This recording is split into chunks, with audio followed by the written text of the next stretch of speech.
Hi everybody, this is Joshua Orro from Mustang Prince Orro Reports. You know, after a whole stack of blogging, I think it's time for me to do, something a little different. Maybe I should do another countdown video. Now, I'll bet you're all wondering what the subject is.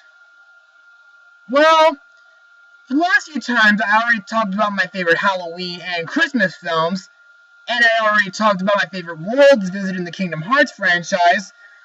So this time I decided to do something that's Disney princess related. Yes, I know what you guys are thinking. You guys have all seen a countdown of Disney princesses before.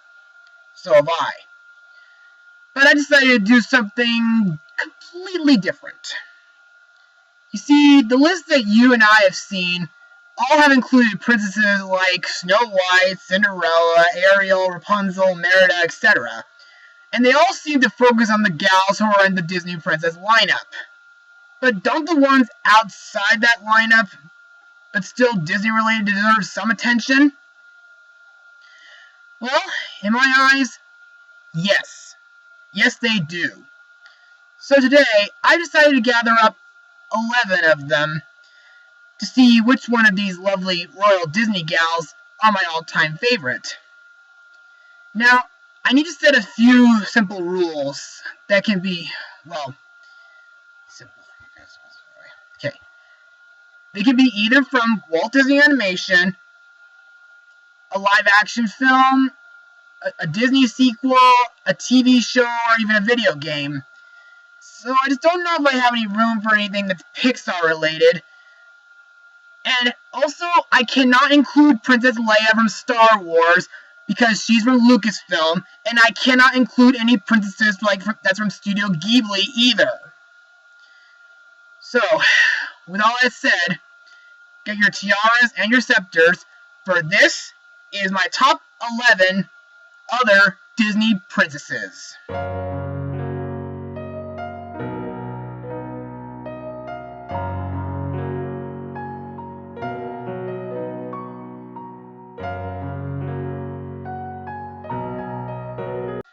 Now, I want to start off the list with a princess that not many Disney fans might remember. And she happens to be, to come from the world that got me my big break at Musical Theater Village.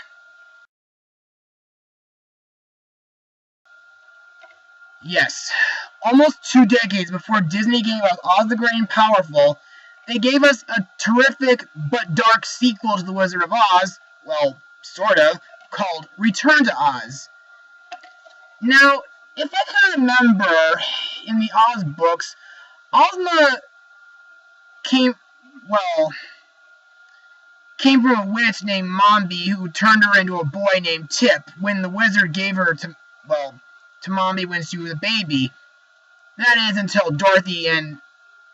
she met Dorothy and learned the truth from Glinda, who changed her back to Ozma.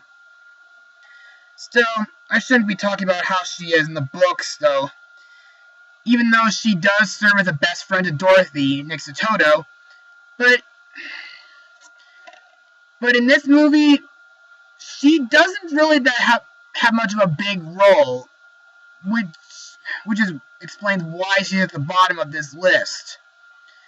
Now, for those who have seen this movie would know that she did rescue Dorothy from shock therapy at the beginning of the film, and mostly throughout the whole film, she's trapped in a mirror when Mombi and the Gnome King took over Oz.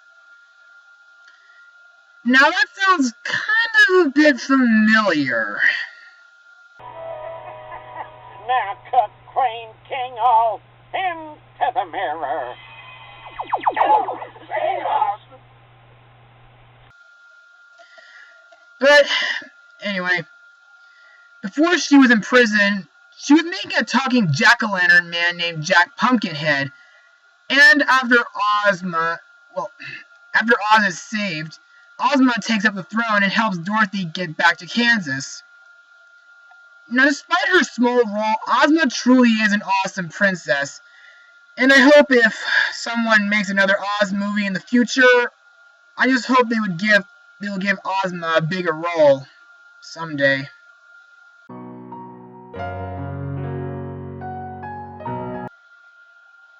Now, believe it or not, this next princess is considered to be one of the oldest on this list. And no, it's not Minnie Mouse or Hortensia. No. Number 10 goes to...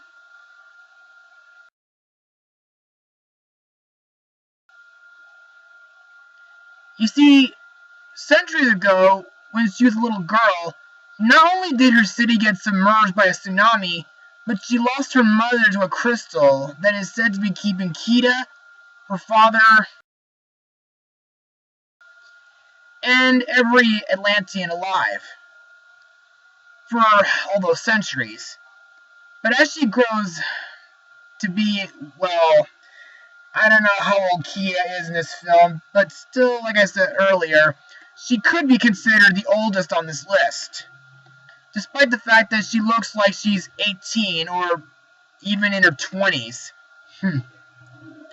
Almost like me in a way, like people have been saying that I look 18 despite the fact that I'm 24. Anyway, so much knowledge had been lost in Atlantis over the years, and she asked help from a young linguist named Milo Thatcher, played by Michael J. Fox, who came with a crew of explorers who were also looking for Atlantis. And one of them, Commander Lyle Rourke, wants to steal the crystal and make money off of it. Speaking of the crystal, they serve as key elements to everything in Atlantis. Not only does it keep everyone in Atlantis alive, but when Milo first meets Kida, she does heal him with a crystal when Milo got injured, and the crystal does serve as a key that powers up fish-shaped vehicles known as Kataks. And remember what I said that Kida lost her mother to the crystal? Well, later in the movie, Milo, Kida, Rourke, and Helga find it underneath the throne room, and Kida gets drawn to it and bonds with it before being encased within a container.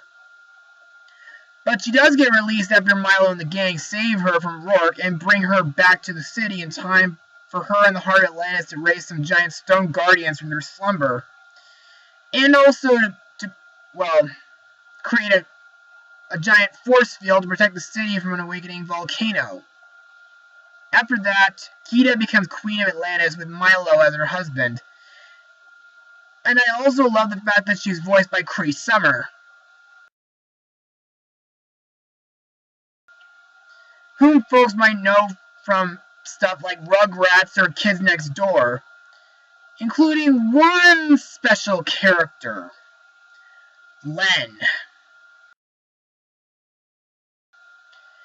Now, I can't really say too much about her role in the sequel, Milo's Return, due to the fact that that film doesn't really have that much in common with the first film, other than the fact that mostly what Kida does in the sequel is like accompanying Milo on 3 different mysteries that doesn't seem to involve Atlantis too much, but in the end she does use some kind of power to raise the city from the depth of the ocean. But anyway, despite the fact that film, she does serve as a very underrated Disney princess. Kida, a princess from an ancient city and one who is truly crystal clear.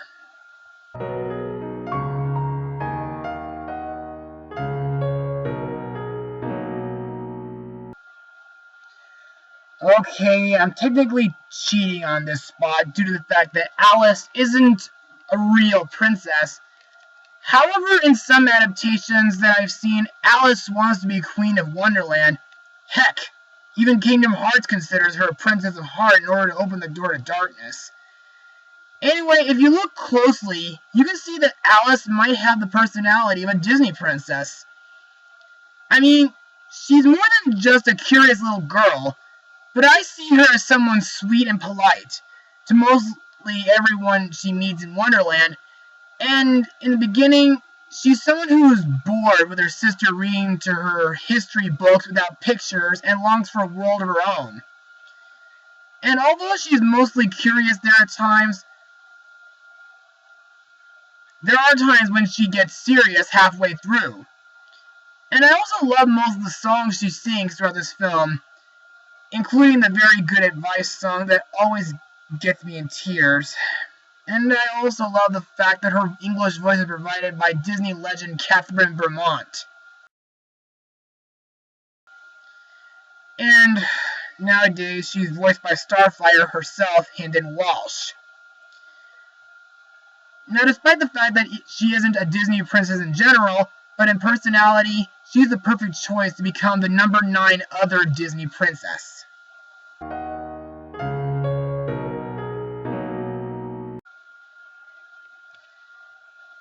Now, do you remember when I blogged Mulan?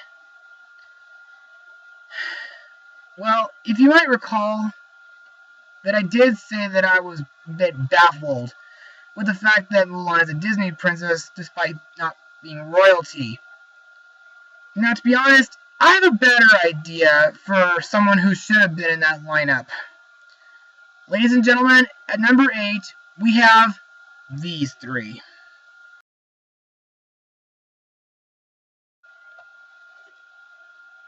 Now, even though they weren't in the first movie, they have an important role in the sequel, Mulan 2. In there, they were escorted by Mulan, Shang, Yao, Shimpo, and Ling on a mission to marry the sons of Lord Qin, in order to form an alliance between China and the Kingdom of Qigong. Now, I'm going to explain some background on each one. Let's get started with Ting-Ting. Ting-Ting is the oldest and the tallest daughter of the Emperor, and purple is her signature color. She appears to be the smartest and most mature of her sisters, but she's carefree at heart. After Mushu's accidental attempt to make the carriage slide down, she has her younger sisters try to escape, but her foot gets caught. However, she is saved by the silly Ling. When she hears his jokes, she thinks that they are funny, but tries not to laugh, as she thinks that she has an embarrassing laugh because she snorts.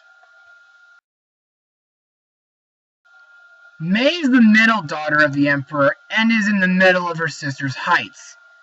Pink is her signature color, and she's my favorite out of the 3.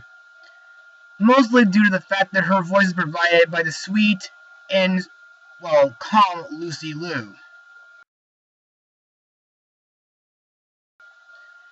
She's in love with Yao because she thinks that he is good looking and gentle, as a panda bear at heart. Mulan convinces her that her duty is to her heart and believes that it is true. When Yao wins a wrestling fight, she chooses a stuffed panda bear and the two share it together. She's considered like a slight damsel in distress, as she has been kidnapped by the enemies of China when the heroes are knocked down during the fight. But she is often saved by her friends, and plus she's also very passionate, brave, and caring. Sue's the youngest and shortest daughter of the Emperor, and orange is her signature color. Her favorite thing to do is gather food from the trees, and she also likes to spend time with Shimpo, who also enjoys food like her. When the carriage is damaged and the fruit floats in the water, she picks them up and is saved by Shimpo as well. Plus, she's a very bright, childish, and cheerful young lady. Now, I do admit, while May is my favorite out of the 3 princesses, and she could be a good contender on this list, it can't be the same without Sue or Ting-Ting. And together, they do give a meaning of bringing honor to everybody and doing what other girls can do.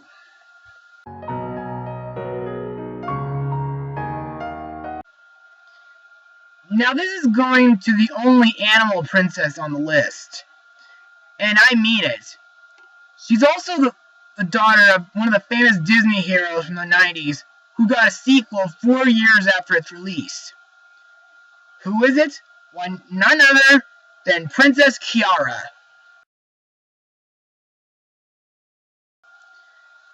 Now, everyone knows that The Lion King is a Disney classic, and most people I know praise it for being the best animated film. Well, animated film ever. That is until Frozen came along. Anyway, back to Kiara.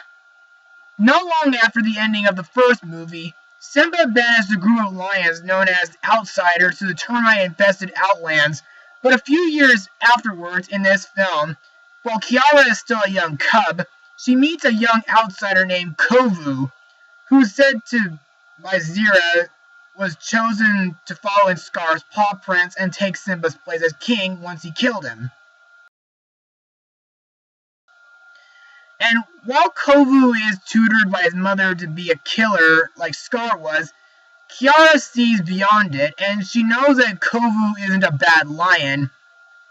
I mean, heck, Kovu saved her from a wildfire that was set by his siblings. Later, Kovu does teach Kiara how to hunt, and the two later fall in love with some help from Rafiki. So, you might want to consider Kiara the Disney version of Juliet, in a way. I mean, she's a lioness who falls in love with a male who's part of an enemy family, and their parents hate each other. But all that changes when, in the end, both Kiara and Kovu stop Zira and Simba from fighting each other by reminding them that they are one. Now, being the Disney version of Juliet, Kiara truly is the pride of number 7. I wonder what she'll be doing in her younger brother Kion's upcoming show, The Lion Guard, anyway.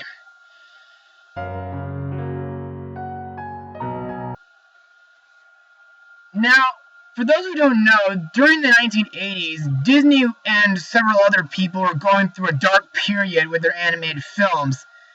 Like, some have been said to be cheap or became bombs. However, the film that this princess is from may be considered the darkest of all of them.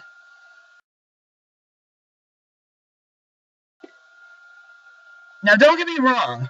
When I first bought this film in the late 90s, I thought it was a pretty epic movie, and I do admit that there are some scary scenes, and the villain was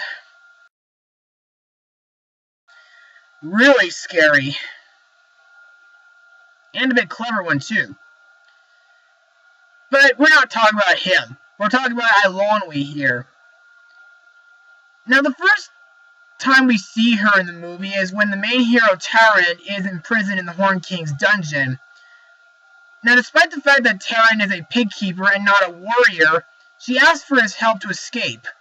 She tells Taran that the Horn King kidnapped her because he thought that her magic bubble could lead him to the Black Cauldron.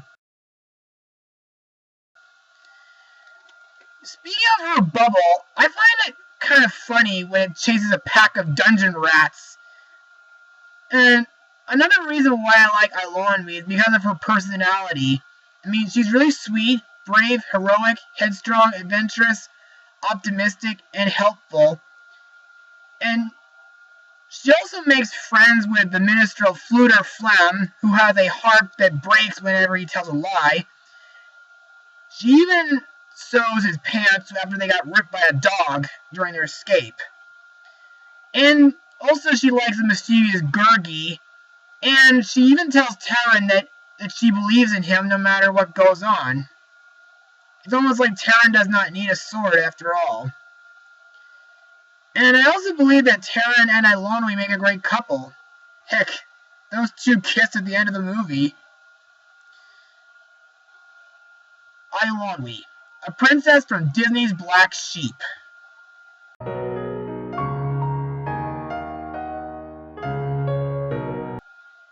Now, I'll be frank. In 2005, after, the wacky hijinks of 3 cows wrestling up an evil wrestler, Disney announced that they would no longer do hand-drawn animation and began to do CGI films on their own without Pixar's help. Now, some say that idea has started on a bad note, starting with Chicken Little. And I understand why, even though I somewhat found it hilarious, but that didn't mean that Disney wouldn't try again to get it perfect. Because many years after they went with the heartwarming scientific film Meet the Robinsons, the cute pet movie Bolt, the success of the Princess and the frog, which was returned hand-drawn after so many years, along with the new CGI fairy tale Tangled, they went with a clever idea and made a movie that was video game related, which is where this young princess comes from.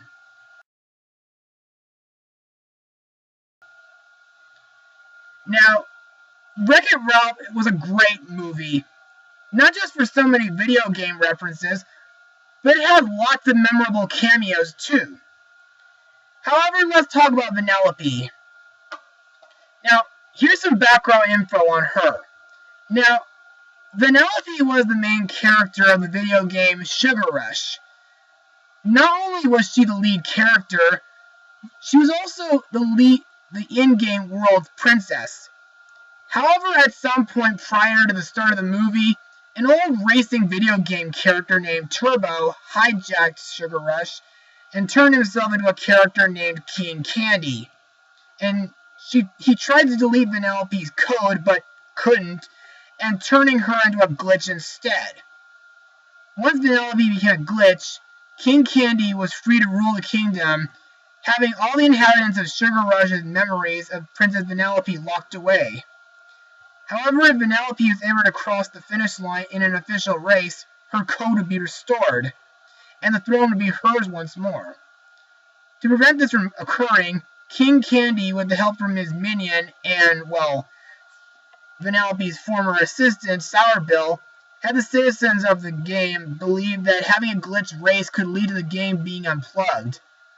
Due to this lie, Vanellope was repeatedly tormented and tortured by the game's citizens, most notably the racers led by Taffeta Mutton Fudge. Vanellope was able to find sanctuary within Diet Cola Mountain, a volcano that towers over the land of Sugar Rush that also homes an unfinished bonus track. As a result of her being a glitch, Vanellope was unable to leave the game and escape from her tormentors. However, she also gained the unique ability to glitch or teleport from place to place in the blink of an eye. Though she didn't have much control over it at first and didn't seem to know how to drive, it did sometimes hinder her efforts of getting into the races. Now, I do admit that I love Vanellope. I mean, sure, she can start off annoying, but the more I watch Wreck-It Ralph, she grows on me. She's very adorable, and her glitching ability is kind of pretty cool once she got the hang of it. She even uses it to rescue Ralph from almost getting burnt up by the volcanic eruption. It's also surprising that she's voiced by Sarah Silverman, who I've been told has been in some risque and raunchy humor, which means adult-rated crudeness that Disney would never put in any of their movies. Now, there's something I also want to explain to all of you. Now, I bet you're wondering why she's not an official princess. Well, there are a few reasons. One, she's pretty young compared to the others you and I have seen before, and the fact that she decides to go from royalty to politician. Vanellope von Schweetz, a princess/president who can put everyone in a major league sugar rush.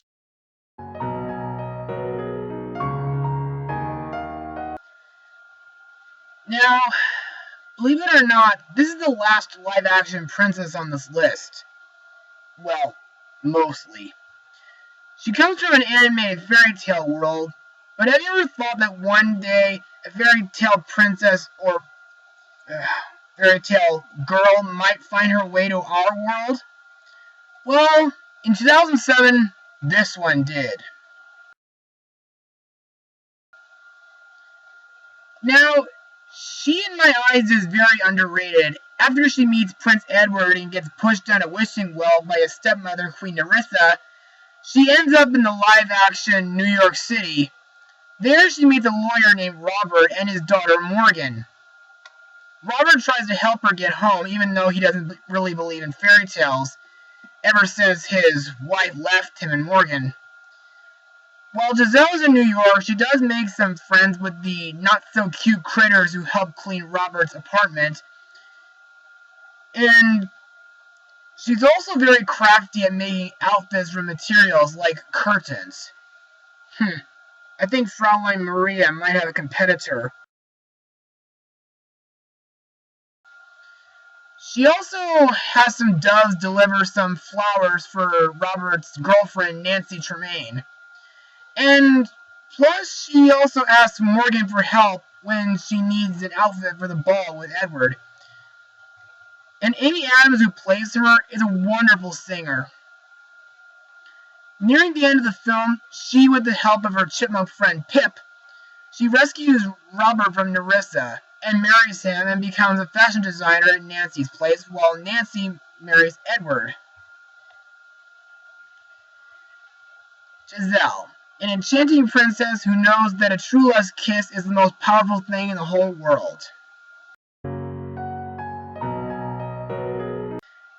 Now, for those who don't know, Ariel is one of my favorite Disney princesses for a few reasons. One, her movie began the Disney Renaissance back in 1989, which was pretty close to my birth year in 1990. And two, her voice actress Jodie Benson is a wonderful actress and singer. And if you recall when I blogged Ariel's prequel, her sisters do get some build-up and character development as well. Like, Atina is the oldest and most responsible, Adela is boy crazy, Arista is bubbly and cute, Alana likes to look pretty, Andrina is sarcastic, and etc. Now, I hate to say this, but sorry girls, but number 3 is not going to you. No. This spot belongs to Ariel's daughter, Melody. Yes, it's true. A day before my 10th birthday in 2000, Walt Disney Television made a sequel where Ariel and her husband Eric became parents to their daughter Melody. It's like, not too long after Ursula's sister interrupts the christening and presenting of Melody, Ariel built a wall to prevent Melody from ever going out to sea, and also never tells Melody of her past as a mermaid. But that never stops Melody because she sneaks underneath the wall mostly all the time. Well, in order to swim and collect seashells. After discovering a locket that her grandfather King Triton dropped into the sea, Melody tries to seek answers, but Ariel refuses to tell her. So she runs away and gets taken to Morgana, who grants Melody's wish to become a mermaid. Morgana also tells her that she can be a mermaid forever if she can get King Triton's trident. Along the way, she meets some new friends with, well, a penguin named Tip and a walrus named Dash, who are also outcasts in their world. Now, Melody's swimming ability and her ability to hold her breath for long periods comes from her mermaid parentage. Largely because of her mermaid heritage, she was also seen to have as somewhat of an outcast, as evidenced by the guests at her 12th birthday celebration, shunning her. She's also pretty shy around boys. She becomes quite flustered when a merboy she found attractive tries befriending her in Atlantica. She also had inherited some of her mother's superhuman traits, like mostly her mother's speed and strength, the latter of which is demonstrated by her scaling an ice wall in order to confront Morgana. She's also inherited superhuman endurance, and she also was able to speak with the marine life like her mother did. Another reason why I love Melody is because she's voiced by one of my favorite voice actresses, Tara Strong, aka Bubbles from the Powerpuff Girls, Raven from Teen Titans, and of course, Riku from Final Fantasy X and X-2. Melody, a princess born of sea and shore.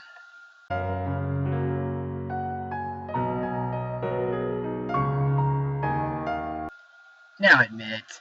ever since I blogged The Floating Palace, Holiday in Enchantia, and The Curse of Princess Ivy, you knew that I ever did a list like this that I would include Sofia.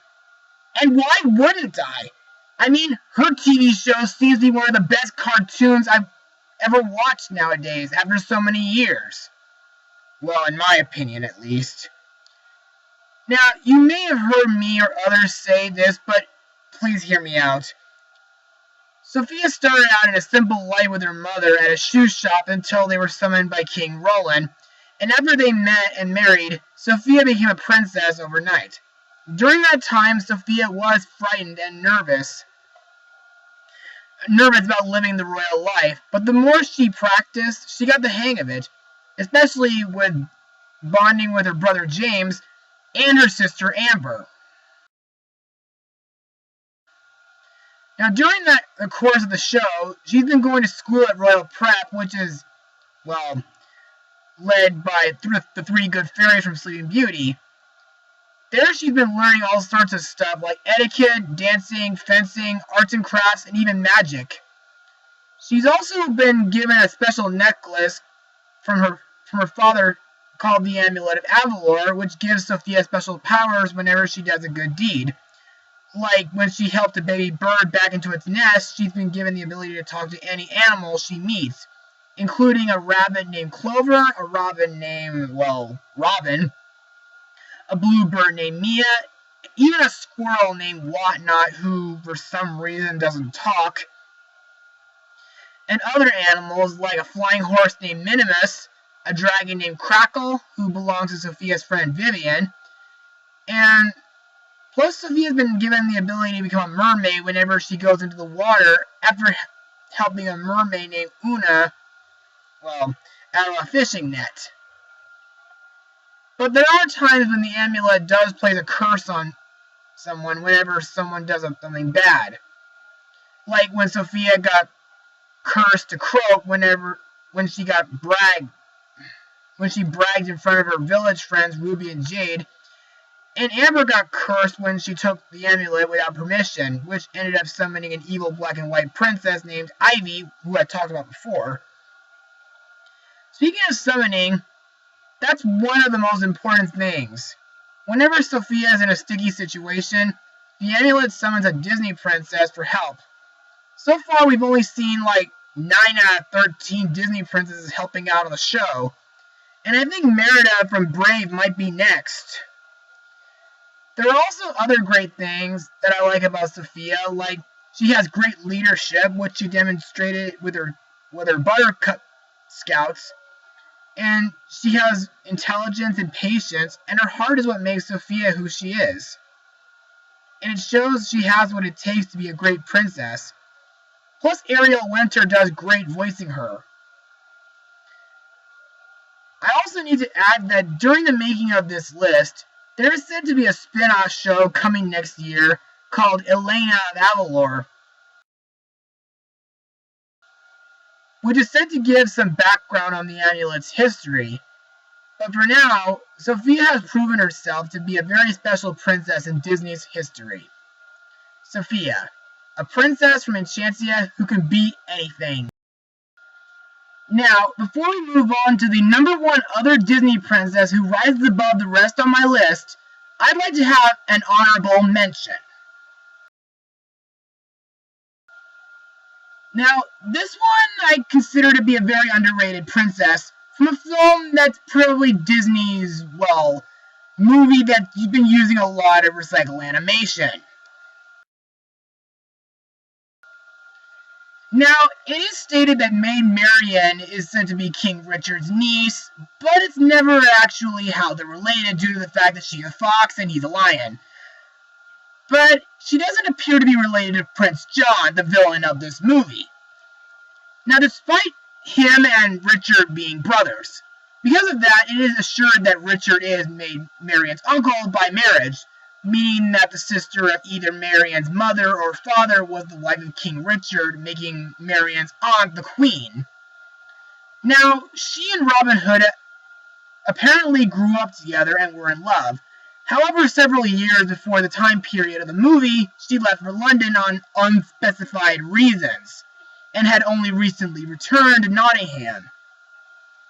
Now, the first time we ever see her in the movie is when she's playing tennis with her lady in waiting, Lady Cluck. Then they play with Skippy and his friends. That's nice of them. There are also several other reasons why I love Maid Marian. For example, she tries to defend Robin when his cover is blown at the archery tournament, not to mention the fact that she does throw a pie in Trigger's face. Also, her dancing during the phony King of England song, like most viewers have pointed out to me, are pretty similar to Duchess from the Aristocats or Snow White from Snow White and the Seven Dwarfs. So far, she seems to be a pretty unique princess, and plus, you may be asking, why isn't she officially on this list? Well, you see, after the phony King of England song, she seems to disappear until hers and Robin's wedding at the end.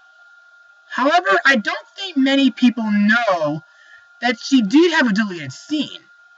On this, the Most Wanted Edition DVD, after Robin jumps from the tower, instead of using the Reed Hollow trick, he originally gets wounded, and Little John takes him to Friar Tuck's church where Maid Marian has been hiding the whole time. There she attends to Robin's injuries, and she tries to protect Robin from Prince John up until her uncle punishes him. I just wish they kept out that part. But while some parts were changed from the movie, Maid Marian will make every Disney fan go ooda lally.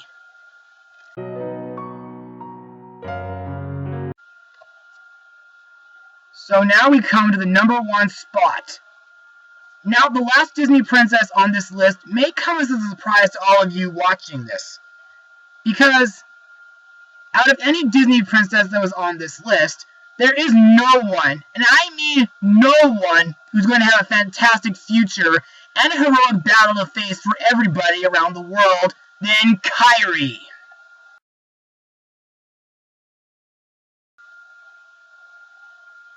Now admit it, you all saw her coming.